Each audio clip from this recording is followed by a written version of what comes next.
I'm Carmen Jones, and welcome to the premiere episode of Redefined.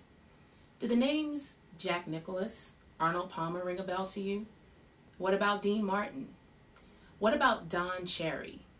Can I tell you Don Cherry is a premier performer and golfer in both arenas? Today we'll talk to Don Cherry and find out how he redefined both singing and the game of golf. Again, welcome to Redefined.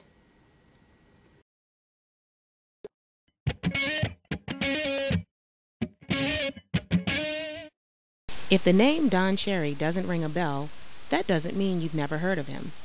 Many professionals in the golfing world have come to know and admire the humble gentleman who's won more than 24 professional titles in his golfing career.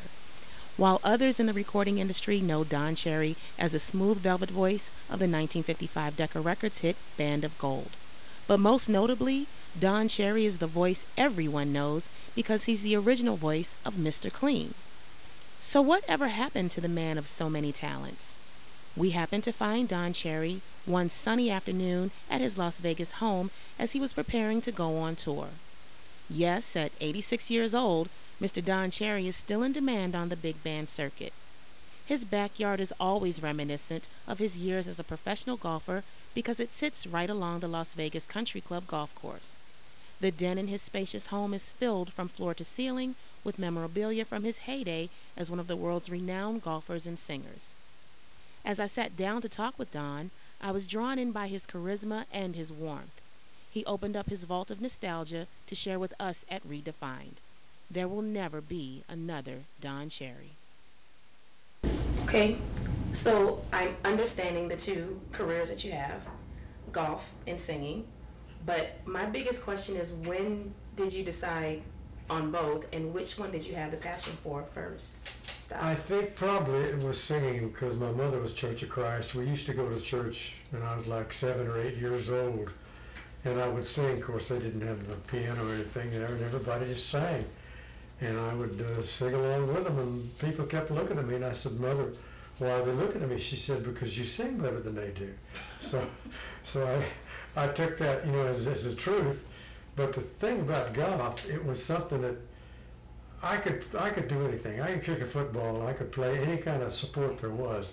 But to me, golf turned out to be just me and the golf ball and that dirt. And I carried my brother, who was Paul, and I used to carry his bag, and he'd let me hit a golf ball every once in a while. So I started playing golf, and then the first golf score I ever shot was in a junior tournament in Wichita Falls, and I shot 73, which nobody had ever heard of before. Nobody had ever been around the golf course. But I'll tell you something, trying to think about them, I would think, and also I used to deliver telegrams for the Western Union, and I'd get a quarter for singing these songs. And I knew that's where I made most of my money. Singing was singing songs for the Western, for birthdays. But I just, it just kept coming, and I didn't realize how easy it was until I got to a certain point. You were the first singing telegram. They had an audition there, and I got the man's name, and they sing the telegrams, and they didn't let you sing "Happy Birthday to You" because the people met you, so they had to put another. Congratulations, so and so, a happy birthday, best of health and happiness, a happy birthday. And I used to go to the hotel in Wichita Falls. I didn't realize what it was, but a lot of women lived there. Oh. Yeah. So this one girl, I sang her birthday, and then another time, about a year later, I sang it again. And she said, "Would you like a tip?" And I got scared because I was only 15 years old, and I didn't know so I said, "No, ma'am, I'll just leave now." But it was like the singing was so easy. The golf was so easy. But I guess I'd just like it to be born of both. Did you ever imagine that you would become a legend in both?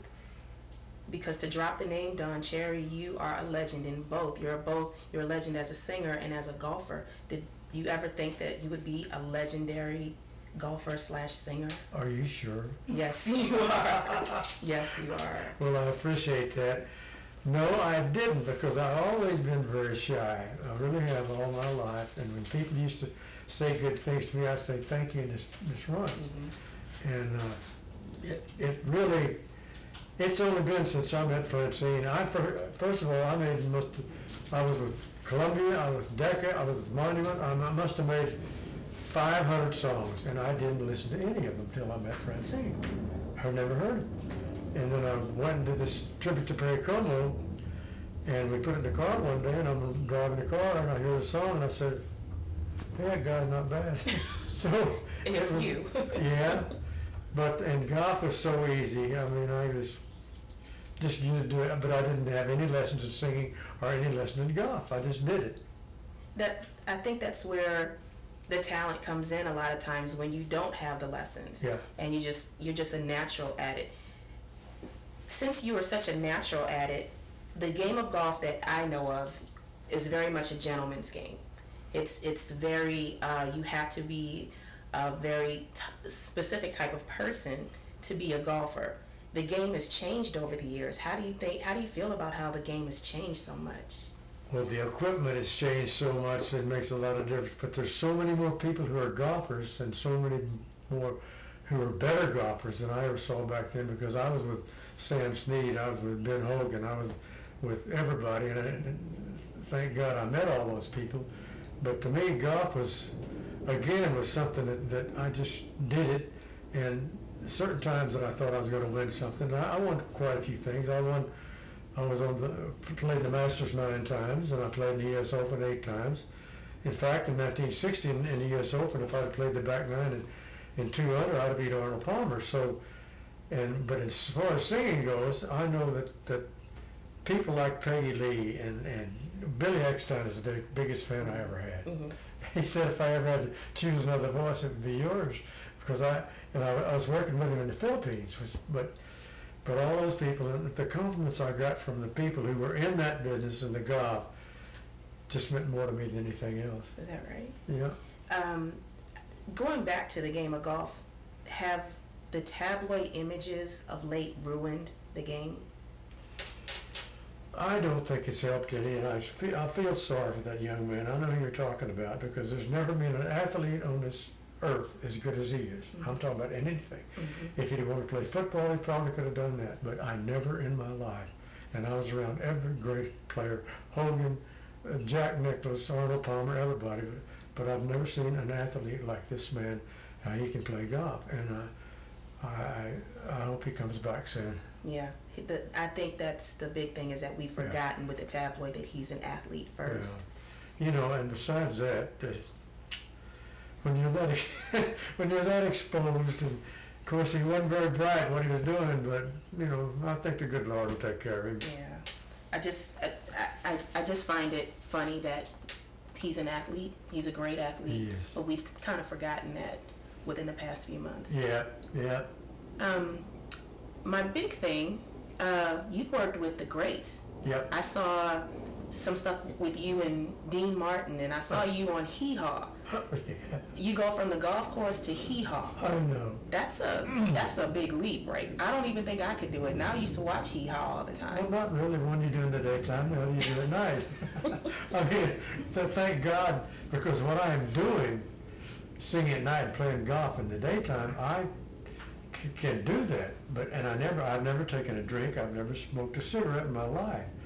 And when I'm into two things like golf and singing, the biggest drunks in the world, the 5 biggest friends I ever had was Mickey Mantle and Bobby Lane and Dean Martin and Phil Harris and and Jimmy DeMeritt, the biggest drunks I ever saw. But and Jimmy DeMeritt offered me $1,600 one time to take a drink of Hawaiian Italian tea.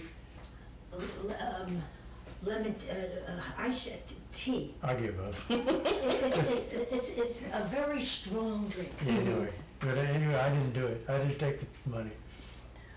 $1,600? Yeah. I don't know. I probably. Well, he started out at 8, and I took him to say it. He said it finally got to 16. I said, I passed. I'm not doing it. I don't know. I probably would have had to take the $1,600 and just gone for it. Well, I've still never done it.